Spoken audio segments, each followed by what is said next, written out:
Hapa tupo katika parokia ya Haubi, parokia ya Bikira Maria mkingi wa dhambi ya asili.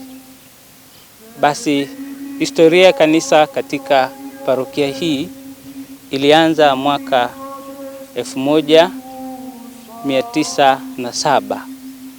Misionari wa kwanza alipofika hapa, Andrea Krieger au kwa jina maarufu aliitwa Kafefe, alitokea kanda ya kaskazini kuja kuhubiri neno la Mungu katika maeneo haya ya Kondoi Rangi.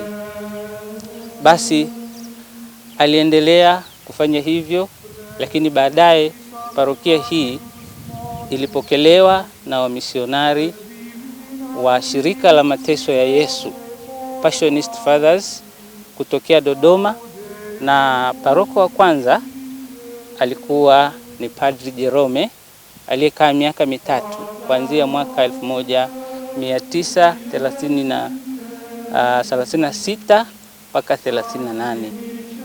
Alikaa kwa muda wa miaka mitatu, akapokelewa uparoko na padri aliyekaa kwa muda mrefu sana katika parokia hii, Padri Cyprian Sangaleti au kwa jina maarufu Chuma. Anaitwa Chuma kwa sababu alianguka kutoka ncha ya kanisa mpaka chini bila kuumia na kaendelea na kazi ya Mungu. Basi huyu alifanya kazi kubwa sana katika parokia hii ya Haubi. Fanya kazi kubwa sana sana. Kwanza kabisa alianza kujenga nyumba ya mapadri mwaka 1938 akishirikiana na masista wa huruma au wanaitwa masista wa Misericordia wa Verona, ambao makao makuu kwa sasa yapo pale Dodoma. Hao masista walishiriki pia kwenye dispensary yetu wakitoa huduma kwa watu wote. Na vile vile basi mzee huyu baada ya kujenga hizo nyumba za kukaa alianza kujenga kanisa hili ambalo tunaliona sasa.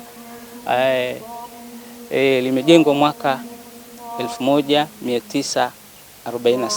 Lakini kabla ya hapo basi historia rasmi ya kanisa hili ilianza mwaka 34 kukiwa na kanisa la majani, na mwaka 1936 basi parokia hii ndipo ilipotangazwa rasmi, na mpaka sasa basi takriban ina miaka karibu 82-83 toka parokia hii imeanza. Kwa hiyo basi wamisionari hawa na hasa huyu Cyprian Sangaleti au Chuma, kama nilivyosema, alifanya kazi kubwa sana kwa sababu alitambua umuhimu wa imani na huduma za jamii. Vyote vilienda pamoja, na kwamba alitambua kabisa mwanadamu ni mwili na roho. Anahitaji huduma ya mwili, anahitaji huduma ya roho. Basi vyote vikaenda pamoja, na akaanzisha pia huduma za kijamii kama nilivyosema, tuna dispensary pale na vile vile shule. Katika parokia hii ya Haubi alianzisha shule za msingi 3 ambazo ni hii hapa tunayoiona Kidulo, nyingine ilikuwa Kuuta, na ya 3 ilikuwa Soro.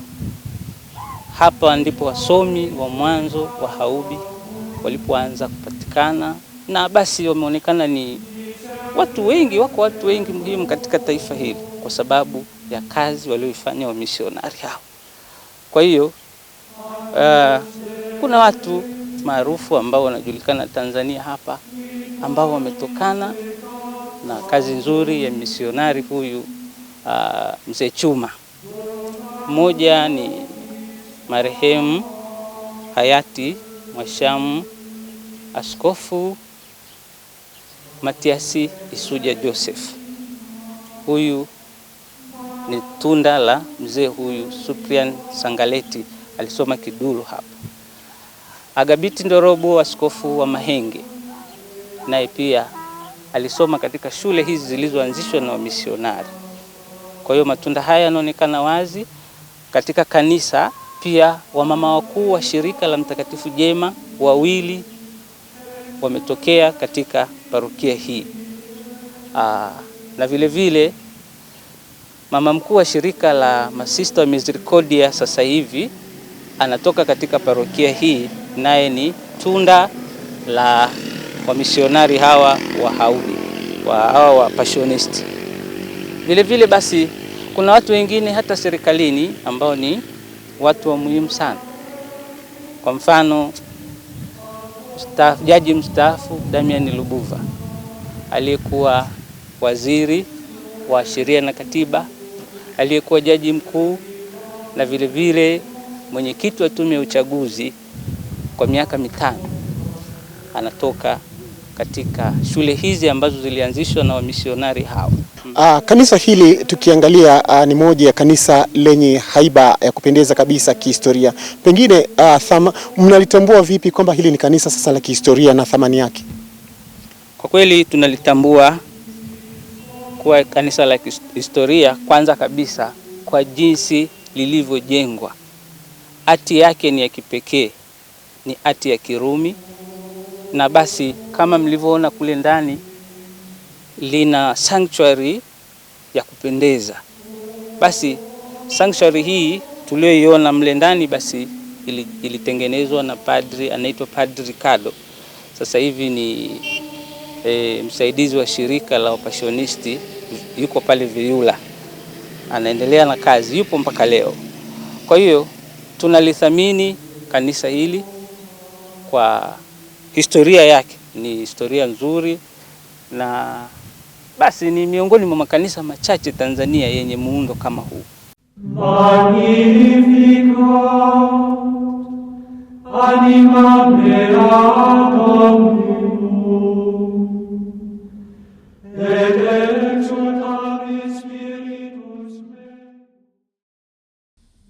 kanisa hili lilijengwa na wakandarasi wa Kirumi. Mapadre wa shirika la mateso ya Yesu wakishirikiana na waumini wachache waliokuwepo enzi hizo walibeba mawe na saruji ili kuhakikisha kanisa hili linasimama imara, ili libaki kuwa kumbukumbu ya daima katika nafsi za waumini na mbele ya Mwenyezi Mungu. Kama mnavyoliona kanisa letu, kanisa lina hati ya Kirumi, linapendeza, na kama tulivyosema ni miongoni mwa makanisa machache Tanzania yenye muonekano kama huu. Aliyechora au aliyotengeneza muonekano wa pale mbele wa kanisa tunaita sanctuary ni Padri Ricardo, ambaye anatoka shirika la mateso. Kwa hiyo alifanya kazi nzuri na aliiga mfumo huo wa ujenzi wa kanisa toka kwa makanisa ambayo yako Roma. Basi akachukua ile ramani akatuletea hapa. Basi ni kama tunavyoliona ni kanisa linalohitaji kutunzwa, iwe urithi, iwe ni historia kwa ajili ya kizazi kijacho. Ukarabati wa makanisa kama haya inahitaji utaalamu wa pekee. Kwa hiyo tumejaribu kukusanya nguvu kuliimarisha kule pembeni, lilikuwa linaonekana kama linatitia. Basi tumeliimarisha kwa zege vizuri, na ndio maana sasa linaonekana hivi. Kwa hiyo jitihada zinaendelea, Mungu akijalia tunaweza tukalifanya uhifadhi wake uwe imara zaidi. Tunawakaribisha Watanzania wote na hata wale wazawa waliozaliwa huku wenye chimbuko waje waone historia, wasiache historia hii ikapita bila kuja. Tunakaribisha waje wafanye hija zao, ni mahali pazuri, patulivu, hali ya hewa ya ubaridi. Mimi nadhani tunakaribisha wote kwa mikono miwili, wasiwe na wasiwasi. Gloria in excelsis Deo, et in terra pars hominibus bone voluntatis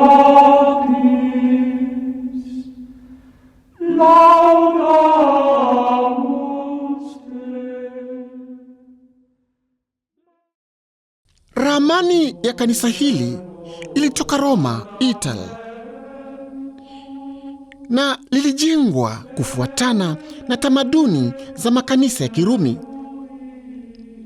Wakandarasi wa Kirumi waliobobea katika ujenzi wa makanisa mashuhuri ulimwenguni walilifinyanga kanisa hili mithili ya mfinyanzi afinyangavyo viungu na kuvichora urembo na kuweka nakshi za kuvutia. Ndivyo kanisa la Bikira Maria mkingi wa dhambi ya asili, parokia Haubi, lilivyofinyangwa na kuonekana kuwa ni maajabu ya kihistoria wilayani Kondoa. Wakandarasi wa Kirumi, mapadre wa mateso ya Yesu, walimaliza kulijenga kanisa hili na likaanza kutumika mwaka wa 1936. Paroko wa kwanza wa parokia hii ya Haubi aliitwa Padre Gerolamo Jerome, ambaye alihudumu tangu mwaka wa 1936 hadi mwaka 1938, na baadaye nafasi yake ilichukuliwa na Padre Spiriano Singaletti, maarufu kwa jina la Padre Chuma, mwaka wa 1938. Padre Cipriano Singaletti Chuma alikuwa ni mmoja ya mafundi wakuu wa Kirumi waliolijenga kanisa hili.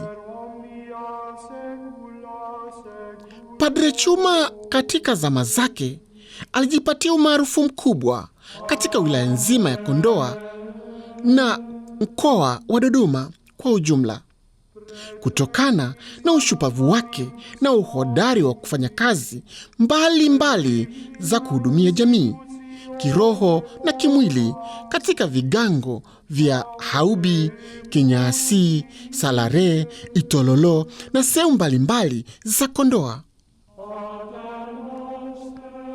Padre Chuma aliiteka mioyo ya waumini wake. Aliishi maisha ya kawaida ya Kiafrika na aliheshimu sana mila na tamaduni za wenyeji husika, na alijifunza hata lugha zao za kienyeji kama vile Kirangi na Kigogo, akiwasiliana na waumini wake kwa lugha zao za asili katika mambo mbalimbali ya kiroho na ya kimwili. Alipewa jina la Chuma na waumini wa Haubi wakati wa ujenzi wa kanisa hili mwaka wa 1934. Alipodondoka kutoka juu ya mnara wa msalaba huu wa kanisa hili hadi chini ya ardhi bila kuumia kiungo chochote cha mwili wake, ndipo waumini wake wakambatiza jina la Padre Chuma zama za mwaka wa 1934. Mandhari ya kanisa hili ni ya kustaajabisha sana. Sanamu ya Bikira Maria mkingiwa dhambi ya asili inaonekana wazi unapoingia ndani ya kanisa, ikidhihirisha kuwa yeye ndiye msimamizi wa kanisa hili. Picha za malaika zinaonekana vema ndani ya kanisa hili, zikiwa zimebeba taswira na hisia za mbinguni ambazo zinamfanya muumini au mtalii anayezuru kanisa hili ahisi yupo karibu na pepo ya Mwenyezi Mungu. Hizi ni madhabahu mbili za Bikira Maria mkingi wa dhambi ya asili, parokia ya kale ya Haubi. Kila madhabahu ina historia yake kutokana na kubadilika kwa taratibu za kiimani katika kanisa Katoliki. Nguzo za kanisa zilijengwa imara. Zimeshikilia paa la kanisa tangu mwaka 1934 hadi hii leo, zipo thabiti kama zilijengwa jana. Sanamu mbalimbali zinaonekana ndani ya kanisa. Ziliwekwa kwa makusudi maalum ya kumfanya muumini azame katika sala na ahisi kuona utukufu wa Mwenyezi Mungu. Kwa nje, kanisa limezungukwa na majengo ya kale, zikiwemo nyumba za mapadre wa shirika la mateso ya Yesu na nyumba za masista wa Misericordia kutoka Verona, Italy, ambazo zilijengwa sambamba na kanisa hili mwaka 1934. Miaka imepita sasa, hata karne nayo imepita. Bado tunawakumbuka mapadre wa mateso ya Yesu pamoja na masista wa Misericordia wa Verona waliofika Tanganyika mwaka 1933 na wakatuletea imani, elimu, ustaarabu na huduma za afya katika mkoa wa Dodoma, na wakasambaa hadi wilaya Kondoa, na wakaweka ngome ya umisionari katika kijiji cha Irangi, Haubi. Daima tutawakumbuka.